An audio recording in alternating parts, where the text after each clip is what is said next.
qaynota kelinni urib so'ksa nima deysiz? Astag'firulloh. Bitta gap aytaman-da, qarang. Eringiz yurong'ich bo'lsa, chidang, yaxshi bo'lib ketar. Eringiz yaxshi pul topmasa, chidang, yaxshi bo'lib ketar. Hattoki eringiz urib so'ksa ham, boshqa ayollar bilan yursa ham, ozgina sabr qiling, yaxshi bo'lib ketar. Lekin qaynota yo qaynona tomonidan sizga qo'l ko'tarildimi?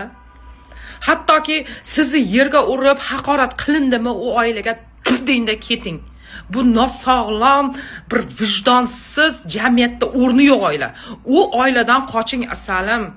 Mayli, eringiz nima qilsa chidang, bir kun keladi, yaxshi bo'lib ketar. Lekin qaynota tomonidan qo'l ko'tarildi, yo inangdi deb so'kildi, sizda haqorat qilindi, yo qaynona tomonidan kun berilmayapti, hamma narsaga aralashyapti. Qoching singlim, qo'l oyog'ingizni olib qoching u oiladan. Qaynopa qaynsingildan chidaysiz, ular ketadigan zotlar. Lekin qaynota qaynonaga chidamang bu qiliqlarga. Umuman asal